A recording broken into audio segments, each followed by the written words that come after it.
त्रिपुरारी त्रिपुरांतकारी भानु शशी भूमि सुतो बुधश्च गुरुश्च शुक्र शनि राहु केतव कुर्वन्तु सर्वे मम सुप्रभातम। श्री गुरुदेव दत्त श्री स्वामी समर्थ। सुप्रभात मंडळी, अध्यात्म कलियुगातल्या चॅनलवरती मी वैदिक ज्योतिषी गणेश शास्त्री शुक्ल आपल्या सर्वांचे स्वागत करतो।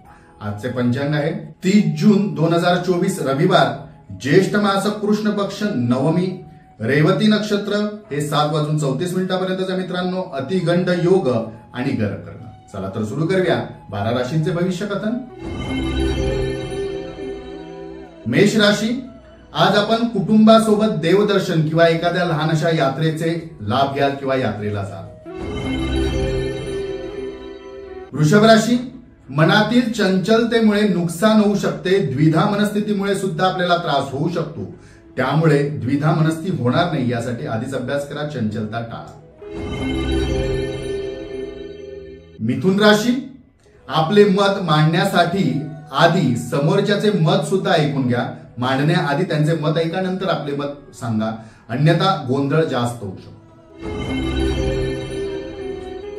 कर्क राशी, जुनी हरवलेली वस्तू कदाचित आपल्याला सापडू शकते। म्हणजे कदाचित आपण घराची साफसफाई वगैरे करणार असाल आणि बरेच दिवस जर एखादी वस्तू मिळत नव्हती, ती वस्तू मिळू शकते आणि त्यामुळे खूप साऱ्या अडचणी सुद्धा दूर होतील।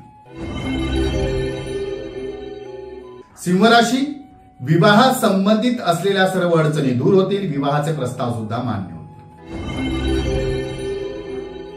कन्या राशी, गुप्त शत्रूंवर विजय मिळवता येईल। आपल्या कामात आपल्याला मनाप्रमाणे यश संपादन करता येईल। तुळ राशी, आपले आरोग्य सांभाळून आज मोठ्या कामाचे आयोजन नियोजन करा, अन्यथा आराम करणे खूप हिताचे ठरेल। वृश्चिक राशी, कुटुंबासोबत वेळ घालवाल, मौज मजा कराल, आनंद साजरा कराल। धनुराशी, मानसिक समाधानासाठी प्रिय व्यक्तींची भेट घ्या, त्यांच्याशी बोला, त्यांच्या जवळ जावा, त्यांच्यासोबत वेळ घालवा, म्हणजे आपल्याला मानसिक समाधान लाभेल आणि ज्या काही मनामध्ये गोंधळ किंवा अडचणी त्रास सुरू आहेत ते कमी होतील। मकर राशी, समाज कार्यात आपण भाग घ्याल, सामाजिक कार्य चांगल्या रीती आपल्या हातातून घडेल, त्याचे आपल्याला आत्मिक समाधान लाभेल। कुंभ राशी, मनाप्रमाणे घटना घडतील, मान सन्मानही मिळेल, लाभ होईल। मीन राशी, काही चुकीच्या निर्णयामुळे कदाचित आपल्याला मानसिक त्रास होऊ शकतो, निर्णय घेताना विचार करा। आजचा दिवस 12 राशीच्या लोकांना शुभकारी हितकारी ठरो। चला तर उद्या पुन्हा भेटूया याच ठिकाणी याच वेळी, तोपर्यंत सर्वांचे धन्यवाद।